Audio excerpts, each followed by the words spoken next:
नमस्कार विद्यार्थियों। आपके द्वितीय प्रश्न पत्र में एक पुस्तक है शुक नासोपदेश। आज के वीडियो में हम इसी के बारे में चर्चा करेंगे। मूलतः यह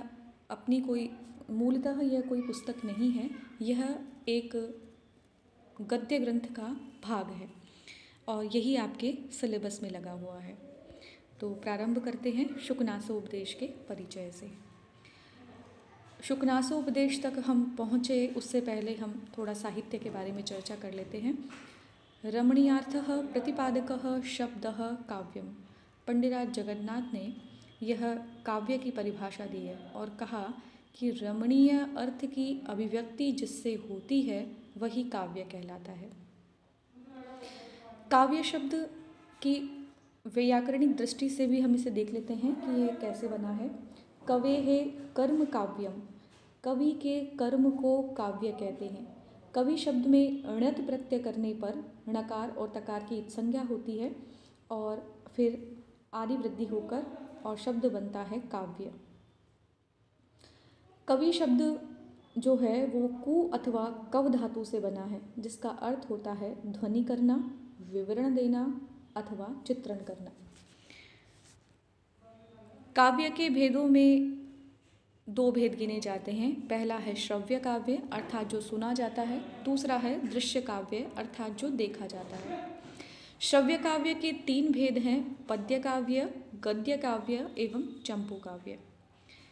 पद्य काव्यों में पहला जो गिना जाता है वह है महाकाव्य, उदाहरण के लिए शिशुपाल वधम अथवा रघुवंशम। दूसरा भेद है इसका खंड काव्य, मेघदूतम, ऋतुसंहारम खंड काव्यों की श्रेणी में आते हैं। उपकाव्य वे होते हैं जो गीत और ताल से युक्त होते हुए पद्य होते हैं, यानी जो गेय होते हैं एक तरह से, जैसे गीत गोविंदम जयदेव का। और चौथा जो पद्य काव्य का भेद है वह है मुक्तक काव्य, जैसा कि नीति शतक। मुक्तक का अर्थ होता है कोई एक विषय वस्तु को आधार बनाकर पूरा पद्य की रचना नहीं की गई, अपितु अलग अलग शीर्षकों के आधार पर पद्य लिखे गए हों। दूसरा जो श्रव्य काव्य का भेद है वह है गद्य काव्य। इसमें मूल तो दो ही भेद हैं, पर कुछ लोग इसके चार भेद बताते हैं। मूल भेद है आख्यायिका और कथा, पर कुछ लोग कहते हैं परिकथा और कथालिका भी गद्य काव्य के भेद हैं। परिकथा और कथालिका पर अधिक आपको गद्य काव्य देखने को नहीं मिलेगा, पर आख्यायिका और कथा इसके बारे ये आपको फिर भी बहुत देखने को मिलेंगे। आख्यायिका के लिए उदाहरण स्वरूप हम समझ सकते हैं हर्षचरितम, और कथा बाणभट्ट की जो कादंबरी है जिसका ये भाग हम शुकनासोपदेश के रूप में पढ़ेंगे। बाणभट्ट की लिखी हुई कादंबरी बड़ी पुस्तक है और उसी का एक भाग है जिसे शुकनासोपदेश कहा गया है। दृश्य काव्यों का जो श्रव्य काव्य का जो तीसरा भेद है वह है चंपू काव्य, जैसे नल चंपू है त्रिविक्रम भट्ट का लिखा हुआ। ये चंपू शब्द आपने कम सुना होगा। वास्तव में जो गद्य और पद्य का मिश्रण स्वरूप है, जहाँ पर गद्य भी मिलेगा देखने को और पद्य भी मिलता है, ऐसे मिश्रित स्वरूप को कहते हैं चंपू। दूसरा जो काव्य का भेद है वह है दृश्य काव्य। दृश्य काव्यों में मुख्य भेद है नाटक, जैसे कालिदास कृत अभिज्ञान शाकुंतलम, और आप ऐसे ही विक्रमो उर्वशीयम, मालविकाग्निमित्रम, ऐसे बहुत सारे नाटक आपने सुने होंगे। अब बात कर लेते हैं गद्य काव्य के उद्भव और विकास से, कि प्रारंभ में सबसे पहले जब साहित्यों में गद्य देखा गया वो कहाँ देखा गया। तो चूँकि हम ये जानते हैं कि जितनी भी पुरानी चीज़ें हैं, जितने भी आज आधुनिक समय में हम बातें देखते हैं, उनका उद्गम कहीं ना कहीं वेदों में हमें मिलता है। तो ऐसा ही गद्य काव्य का जो उद्भव है वह भी वैदिक साहित्य में हमें देखने को मिलता है। संस्कृत साहित्य का गद्य का प्राचीनतम रूप हमें वैदिक साहित्य में देखने को मिलता है, और जो वैदिक साहित्य में गद्य है उसके भी दो प्रकार हैं वहाँ पर। पहला कैसा प्रकार है, एक तो सीधा बोलचाल का गद्य, जो संवादात्मक शैली में भी हो सकता है और सामान्य बोलचाल की भाषा में जैसे हम बात करते हैं किसी से, इस प्रकार का गद्य भी वहाँ देखने को मिलता है। और दूसरा जो गद्य है, जो वर्तमान का गद्य है, वो थोड़ा प्रौढ़ है, समास बहुल है, यानी उसमें समास की अधिकता है, गाड़बंद वाला गद्य है, जो कि जिसका एकदम उत्कर्ष आपको बाणभट्ट की कादंबरी में देखने को मिलेगा। संस्कृत गद्य को मुख्यतः 5 भागों में भी बांट सकते हैं। एक तो वैदिक गद्य जो बहुत सरल है, दूसरा दार्शनिक गद्य जिसमें दर्शन की बातें हैं, व्याख्यात्मक गद्य, एक लोक कथात्मक गद्य और 5वां है साहित्यिक गद्य। आपके जो परीक्षा की दृष्टि से जो भेद हैं वो काव्य के जो भेद श्रव्य और दृश्य काव्य हैं ये अधिक महत्वपूर्ण है। अब है कि जो गद्य शब्द है वो किस धातु से बना है, उसमें कौन सा प्रत्यय लगा है, तो व्याकरणिक दृष्टि से इसका विचार कर लेते हैं। गद्य जो शब्द है वो गद धातु गद वक्तायाम वाची यानी बोलने अर्थ में, अभिव्यक्त करने अर्थ में यत प्रत्यय लगाकर बनता है, जिसका अर्थ है मानव की अभिव्यक्ति की मौलिक प्रक्रिया।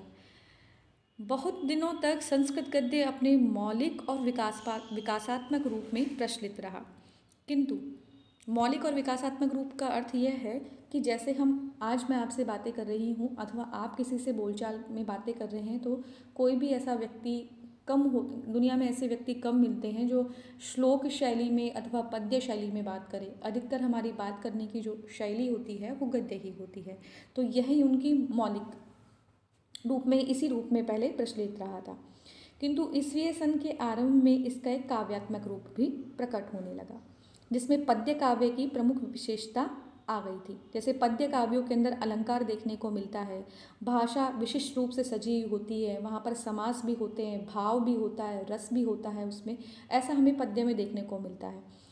फिर इसे सामान्य गद्य नहीं बल्कि जब गद्य के में पद्य की ये सब बातें मिश्रित होने लगी तब उसे गद्य के स्थान पर गद्य काव्य कहा जाने लगा। जिस गद्य के अंदर अलंकार भी देखने को मिले, भाषा की सजावट भी मिली, समास का प्रयोग भी मिला, भाव भी मिले, रस भी मिले, रस का चमत्कार भी मिला, श्रृंगार भी देखने को मिले, तो इस प्रकार का जो गद्य था उसे गद्य काव्य की श्रेणी में रखा जाने लगा। दंडी ने काव्यादर्श में गद्य काव्य की परिभाषा दी और इसे फिर आख्यायिका और कथा के रूप में विभाजित किया। यह बात आपके लिए महत्वपूर्ण है कि प्रथम बार गद्य काव्य को परिभाषा देकर आख्यायिका और कथा इस 2 रूपों में किसने विभाजित किया था, तो अपादः पद संतानो गद्यम आख्यायिका कथा। जो बिना पादों का है यानी जिसमें पाद नहीं है, और ऐसा गद्य और आख्यायिका, ये 2 आख्यायिका और कथा, इन 2 रूपों में गद्य कहा जाता है। गद्य का जो प्रथम रूप है वो यजुर्वेद संहिताओं में देखने को मिलता है। अगर आप कभी यजुर्वेद की परिभाषा पढ़ेंगे तो पुस्तकों में देखने को मिलती है अनियता अक्षरावसानम यजुः, जहाँ पर अक्षर नियत नहीं है यानी निश्चित नहीं है। आप कभी श्लोक रचना करेंगे या श्लोकों को समझेंगे या आपने कभी छंद पढ़े होंगे तो उनमें आपको पता है कि हर छंद में कितने पद होने चाहिए ये निश्चित होता है, उसमें कितने वर्ण होने चाहिए उसमें निश्चित होता है, और मात्रात्मक छंदों में मात्राएं निश्चित होती है। किंतु जो गद्य होते हैं उनमें अक्षरों का कोई भी नियत नहीं होता है कि इतने ही अक्षर होंगे इस गद्य में। तो अनियता अक्षरावसानम यजुर्वेद की जो परिभाषा लिखी, क्योंकि यजुर्वेद गद्यात्मक है तो वहाँ पर लिखा गया है कि जो जहाँ पर अक्षरों का निश्चित नहीं होना है वही यजुर्वेद कहा जाएगा, अथवा गद्यात्मक यजु, जो गद्य रूप है वही यजुर्वेद है।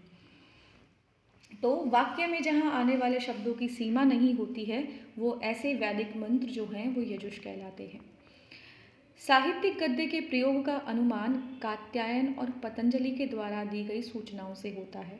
दोनों ही वैयाकरण हैं, कात्यायन और पतंजलि, पर इन्होंने ऐतिहासिक गद्य के रूप में आख्यायिकाओं के अस्तित्व की सूचना दी है।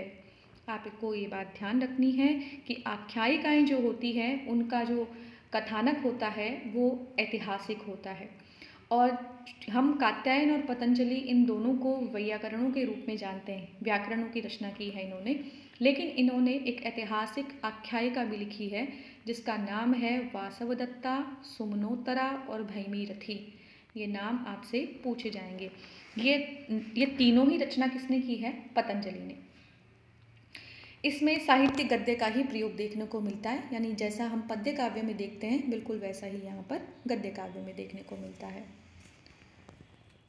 इन सुमनोत्रा, वासवदत्ता और भैमी रथी, इन तीनों ही आख्यायिकों के अतिरिक्त साहित्यिक गद्य के अस्तित्व के अन्य प्रमाण भी मिलते हैं, जिसमें है मनोवती, अवंती सुंदरी कथा में जो ये उल्लिखित है इसका नाम, तिलक मंजरी में तरंगवती नाम की आख्यायिका का उल्लेख है, और सुक्ति मुक्तावली में आश्चर्य मंजरी नामक कथाएं अथवा आख्यायिकाएं देखने को मिलती हैं।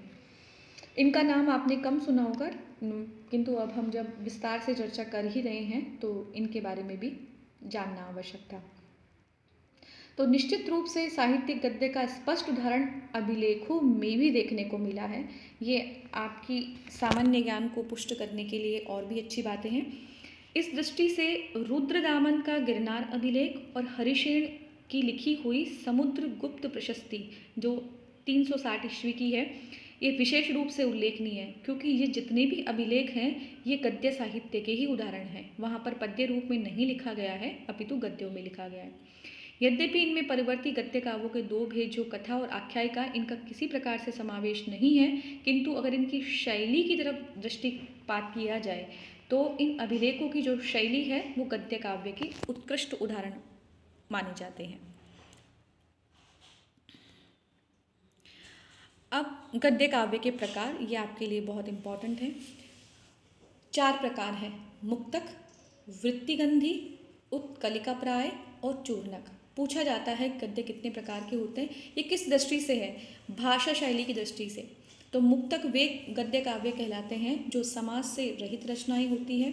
तो समास से रहित रचना जो गद्य है उसे मुक्तक कहते हैं। जबकि पद्य काव्यों में मुक्तक वो रचनाएं कहलाती हैं जिनका एक ही शीर्षक नहीं हो, अलग अलग शीर्षकों से जो रचना की जाती है। जैसे कि नीति शतक है, नीति शतक में आपको देखने को मिलेगा कि आप सज्जनों की प्रशंसा की गई है, वहाँ पर दुर्जनों की निंदा की गई है, विद्या का बखान किया गया है, मूर्खों के बारे में बताया गया है।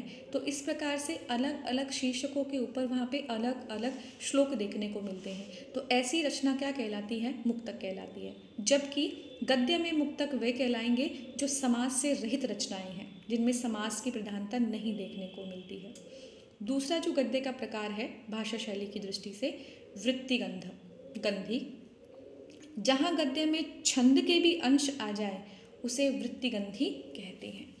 जहाँ छंद देखने को मिले गद्य में वो वृत्तिगंधी कहलाता है। तीसरा जो गद्य का भेद है वह है उत्कलिकाप्राय। जहाँ लंबे समास देखने को मिलते हैं वो उत्कलिका होता है, अर्थात यह मुक्तक से विपरीत है। मुक्तक में समास रहित होता है और उत्कलिका में समास, लंबे लंबे समास होते हैं, जो कि आपको बाणभट्ट की कादंबरी में देखने को मिलेंगे। चौथा है चूर्णक, जहाँ पे अल्प समास होते हैं, वो चूर्णक शैली होती है। आचार्य विश्वनाथ ने इसे इस प्रकार से परिभाषित किया है: आद्यम समास रहितम। सबसे पहला जो गद्य काव्य का भेद है शैली की दृष्टि से, वो समास से रहित है, जिसको आपने मुक्तक कहा। वृत्त भाग युतम परम, और वृत्त भाग से, वृत्त का मतलब छंद, छंद को का जो पर्याय पद है वह वृत्त भी कहलाता है। वृत्त भाग से जो युत है वो परम यानी दूसरा है, जिसका नाम हमने क्या किया था अभी? वृत्तिगंधी। अन्यद जो तीसरा है दीर्घ समासाढ़्यम, दीर्घ समास से युक्त है, जिसका नाम हमने उत्कलिकाप्राय पढ़ा अभी। और तुरीयम जो चतुर्थ है, तुरीय शब्द का अर्थ होता है चतुर्थ। चाल्प समासकम जो अल्प समास से युक्त होता है वह चौथा है। तो ऐसा आचार्य विश्वनाथ ने साहित्य दर्पण के 6 अध्याय में लिखा है। तो ये था गद्य के बारे में एक संक्षिप्त सा परिचय। अगले वीडियो में हम बाणभट्ट के जीवन के बारे में, उनकी रचनाओं के बारे में जानेंगे और कुछ शुकनासोपदेश अथवा कादंबरी का परिचय भी प्राप्त करेंगे। आज के वीडियो में इतना ही। धन्यवाद।